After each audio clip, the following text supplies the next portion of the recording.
इधर जो पाखी क्वेश्चन करती है, थोंग तो एकदम डर जाता है। कहता है वो बैंकॉक के क्लाइंट का फ़ोन था, अर्जेंटली मुझे जाना होगा इतनी रात को, आई एम सॉरी, मुझे गलत मत समझना। लेकिन यहाँ पे बेचारी पाखी तो इनोसेंट है, कहती है अरे नहीं नहीं, मैं क्यों गलत समझूंगी। यहाँ पे कहता है तुम यहाँ वेट कर सकती हो मेरे रूम में, मैं वहीं तुम्हें मिलूँगा। तो वो स्माइल करती है कि वो इतना केयर करता है और कहता है कि बहुत जल्द हम दोनों शादी भी कर लेंगे, उसके बाद फिर जो होगा देखा जाएगा। इधर जो बेचारा प्राय है वो आंखें खोलता है, जो कि अभी तक युनता वापस नहीं आई थी। रात भर वो अय्याशी करती है, इधर रात सोचता है कि किस तरीके से वो वेट करता है। और यहाँ पे ड्रिंक करके रोज़ रात में वो आती है। यहाँ पे कहती है ओह तुम अभी तक नहीं सोए। यहाँ पे कहता है कि तुम्हें पता है कि मैं जब तक तुम्हें घर पे ना देख लूँ तब तक मैं सोता नहीं हूँ। जब तुम्हें पता है तो फिर तुम मेरी बातें क्यों नहीं मानती हो। यहाँ पे वो बेचारा नींद का गोली खाता है क्योंकि बहुत ज़्यादा फ्रस्ट्रेशन में आ चुका था। यहाँ पे कहती है अब पहले जैसा कुछ नहीं रहा है, मुझे लगता है तुम पागल हो चुके हो। तो यहाँ पे प्राय कहता है मैं पागल नहीं, तुम पागल हो चुकी हो और मुझे अब तुम्हें डॉक्टर को दिखाने की बहुत ज़्यादा ज़रूरत है। यहाँ पे कहती है खबरदार आइंदा से ये बात की। तो यहाँ पे कहता पर तुम्हारी इतना कस के तुम चीखोगी मुझ पे, तुम्हें ज़रूरत है डॉक्टर के पास, क्योंकि मैं चाहता हूँ कि तुम मेरी बीबी बन के रहो, ना कि रात में अय्याशी करो तुम बार में जाकर एक नॉर्मल वाइफ। मैं चाहता हूँ कि तुम एक मेरी नॉर्मल वाइफ बनो, नॉट अ लाइक कैट। यहाँ पे उसे काफ़ी गुस्सा आ जाता है। यहाँ पे युनता कहती है हाँ तुम मुझे डॉक्टर के पास भेज रहे हो, पहले खुद चले जाओ, बेवकूफ़ कहीं का। यहाँ पे कहता है मैं बेवकूफ़, मैं तुम्हें बेवकूफ़ नज़र आ रहा हूँ। कहती है हाँ इसमें कौन सी बड़ी बात है, तुम तो हो ही बेवकूफ़, डफर, जितना भी कहूँ तुम्हें कम ही पड़ेगा।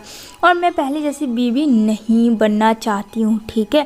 मुझे अपनी ज़िंदगी अकेले चाहिए, अकेले, क्योंकि मैंने बहुत इंतज़ार किया तुम्हारा, अब और मुझे कुछ नहीं चाहिए। मुझे अपनी खुशी चाहिए और मेरी खुशी मेरे अकेलेपन में, मैं जिसके साथ रहूँ। You don't care about that, okay.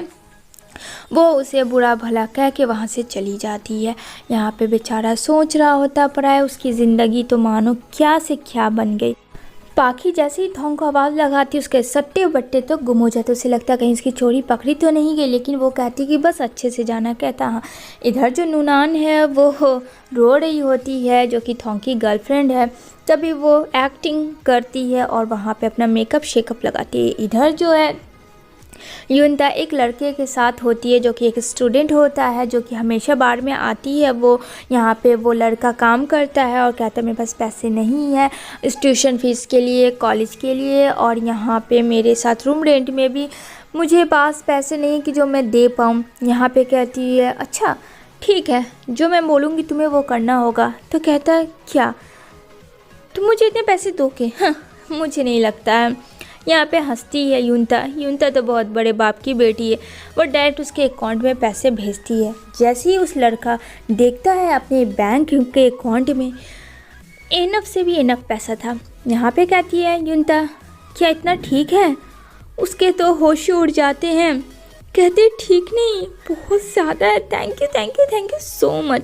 खुशी से तो मानो वो पागल हो जाता है। युनता को बस उसका साथ चाहिए था, उसके साथ उसे रहना था। यहाँ पे वो उसे हक करता है, कहता है आई एम सो हैप्पी, अगर तुम नहीं होती तो पता नहीं मेरा क्या होता, मैं बता नहीं सकता हूँ। मेरा इससे सारी चीज़ क्लियर हो जाएगी, मैं ट्यूशन फ़ी भी दे दूँगा, कॉलेज फ़ी भी दूँगा और रूम भी मैं अच्छा ले लूँगा। यहाँ पे कहती ओके पहले तुम्हें मेरे साथ चलना होगा। तो कहता हाँ ठीक है मैं चलने के लिए तैयार हूँ। तभी वो उसे और पैसे दे देती है। ये देखकर तो उसके होश उड़ जाते, कहते अरे यार ये लड़की है या पटाखा है, इसके पास इतने पैसे कहाँ से हैं। इधर जो है नुआन वो डोर खोलती है, जो कि थोंग वहाँ पहुँच चुका था और यहाँ पे वो पाखी को चीट कर रहा था पूरी तरीके से, जो कि अभी उसे पता नहीं है। यहाँ पे कहता बोलो क्या बात है। यहाँ पे बोलती है मैं तुम्हें काफ़ी मिस कर रही थी। तो यहाँ पे बोलता है जो काम है वो बताओ। यहाँ पे बोलती है तुम उस लड़की के साथ इंगेजमेंट करे, हाउ डेयर यू, तुम ऐसा कैसे कर सकते हो, उसमें है ही क्या, तुम उससे शादी करे, देखिए वो तुम्हारे टाइप की नहीं है। यहाँ पे कहता वो क्या है नहीं है उससे तुम्हें क्या मतलब है। वो उसे टच करती। यहाँ पे कहता देखो तुमने ही मुझसे ब्रेकअप किया था लास्ट वीक, मैंने नहीं कहा था ना कि मुझसे ब्रेकअप करो, जब तुम मुझे नहीं समझी तो मैं क्यों समझूँ। तो कहती है ऑनेस्टली मैंने वैसे बस गुस्से में कह दिया था और ऐसा मेरा कुछ भी इरादा नहीं था, इसमें कुछ नहीं है, खुद को देखो इतने हॉट हो, तुम्हारे लायक वो लड़की नहीं है, वो बहुत अजीब सी लड़की है, क्यों नहीं समझ में आ रहा तुम्हें। यहाँ पे कहता है बस इतनी सी बात के लिए तुमने मुझे यहाँ बुलाया, यही मेरा इस्तेमाल करने के लिए।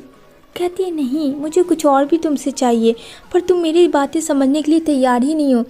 वो जो भी हुआ वो मेरा गुस्सा था, पर तुम्हें पता है कि मैं तुमसे कितना प्यार करती हूँ। यहाँ पे थॉन्ग काफ़ी चिल्लाता है, उस पर गुस्सा भी करता है। यहाँ पे बोलता है मैं जा रहा हूँ।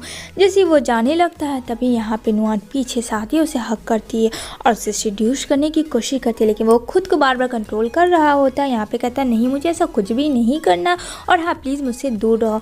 तुम्हारी जैसी लड़की का नाटक मैं अच्छे तरीके से जानता हूँ, लेकिन तुमने अभी तक मुझे जाना ही काम। यहाँ पे बोलती है नुआन तुमने मुझे कहाँ जाना है बेब्स, मैं तुमसे कितना प्यार करती हूँ, क्या तुम्हें दिखाना पड़ेगा, क्या तुम जानते हो नहीं।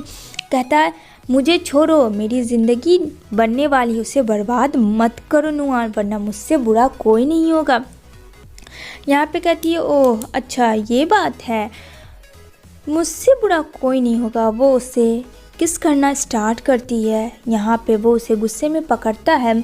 यहाँ पे वो उसे बिल्कुल भी इग्नोर करती है और अपनी ओर खींचती है, एकदम उसे सीड्यूस पूरी तरीके से करने लगती है, जो कि थॉन्ग भी थोड़ा थोड़ा आउट ऑफ कंट्रोल हो रहा होता है।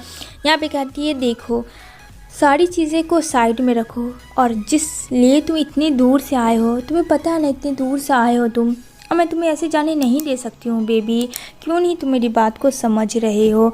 यहाँ पे कहता क्या आखिर तुम चाहती हो मुझसे। कहती बस वही तो चाहती हूँ। इधर जो है टल्ली हुई रहती है युनता उस लड़के के साथ, जो कि पूरी रात भर गाड़ी में वेट किया। अब यहाँ पे वो बोलती है ओह आई एम सॉरी, मैं कुछ ज़्यादा ही पी ली थी। तो वो खुले बीच में घूमती है, जो कि उसे लगता है कि उसकी वो आज़ादी है, और वहाँ बहुत खुश हो रही होती है। कहती मुझे यही तो चाहिए था, वाह मैं कितनी खुश हूँ। तभी उसको उसके डैड की बात याद आती है। उसके डैड कहते हैं तुम मेरी ज़िंदगी का वो गलती हो जिसे मैं कभी नहीं भूल सकता, हमेशा तुम मुझे प्राउड की जगह तुम मुझे शर्मिंदा कराई रहती हो, हर जगह तुम टल्ली हुई भी रहती हो, कभी इस बार में कभी उस बार में, लोग क्या जानेंगे। एक तो तुमने शादी भी ऐसे इंसान से की जिसकी कोई औकात नहीं थी, लेकिन चलो वो इंसान तो अच्छा निकला। तभी यहाँ पे काफ़ी गुस्सा करती है युनता और कहती है मैं प्राउड तुम्हें अब फील करवाऊंगी, देखो अब मैं क्या करती हूँ। यहाँ पे उसके डैड कहते हैं भी देखो कुछ ऐसा मत कर जाना।